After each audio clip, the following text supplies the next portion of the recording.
This course is designed to guide you through the foundational steps of acquiring a commercial and residential property, with a focus on practical strategies and insights essential for a successful transaction. In the competitive world of commercial and residential property, understanding the acquisition process from initial viewings through final agreements is critical. Each step requires careful planning, due diligence, and a strategic approach, especially in today's evolving property market.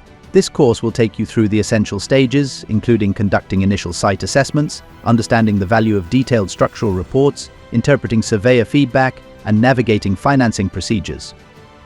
Each section includes real-life case studies like our Manchester and Market Street projects to provide you with practical examples and help you anticipate potential challenges. Throughout this course, you'll gain insights into 1.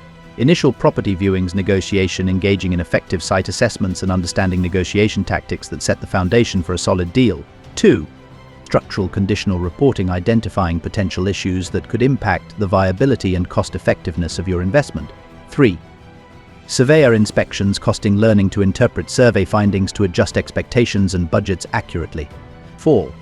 Negotiation tactics, navigating renegotiations based on inspection results to secure the best value.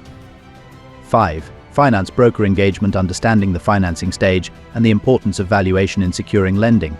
6. Valuation, final decision-making, aligning valuation outcomes with projections to confirm your decision to proceed. 7.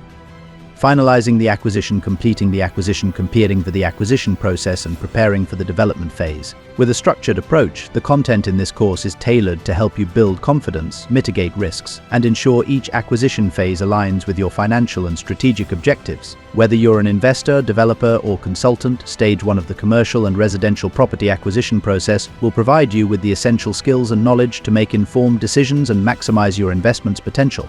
Get ready to delve into the fundamentals of commercial and residential property acquisition, and let's start building your foundation for success in the world of property acquisition.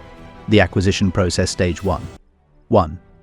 Initial property viewing and negotiation. The first step is to visit and view the commercial property.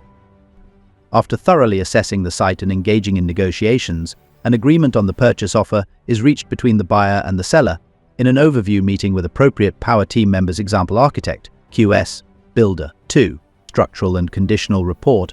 Once the offer is agreed upon, it is essential to carry out a structural and conditional report. This report is crucial to identify any underlying issues with the property, such as subsidence, structural damage, or other defects that could lead to unexpected expenses. For example, in a recent Manchester project, after the offer was accepted, we informed the agent and seller that the sale would be contingent on receiving a satisfactory conditional report. 3. Surveyor's inspection and cost breakdown. A qualified surveyor will inspect the property to assess its condition. They will then provide a detailed report highlighting any issues that need to be addressed and the potential costs involved. In some cases, surveyors attend meetings to explain their findings, while in others, a breakdown of the report may need to be requested separately. For example, in the Market Street project, the surveyor reported that the cost to refurbish the building would be around £450,000 to £500,000, whereas we had initially budgeted £300,000. Just because the seller wants XXAM and you, the buyer, offered XXAM amount doesn't mean you paid the right amount, other than the appropriate due diligence that proves speculative offer is agreed. Cost and expense apply to buyer. 4. Renegotiation based on survey results. If the survey reveals significant issues or costs that exceed the initial budget, the next step is to go back to the seller and renegotiate the purchase price based on the new findings. For example, following the survey on Market Street, we informed the seller that the agreed purchase price may need to be reduced depending on the final revaluation. 5. Finance and broker instruction. Once the property condition is confirmed, the financing stage begins. A broker is instructed to process the lending application for the property. This involves submitting necessary documentation and paying valuation fees. The property's valuation plays a key role in determining whether to proceed with the acquisition. 6. Awaiting property valuation. The next step is to await the outcome of the property's valuation, which is typically carried out by an independent surveyor. Planning and architectural drawings may already be in place, as was the case with Market Street, but no further progress can be made until the valuation is finalized. Additionally, if any planning permissions have expired, they must be reactivated through the local council, but this step will only be initiated once the valuation is confirmed. 7. Valuation review and decision. If the valuation aligns with projections, the acquisition can move forward. If the valuation comes in lower than expected, the purchase price may need to be renegotiated.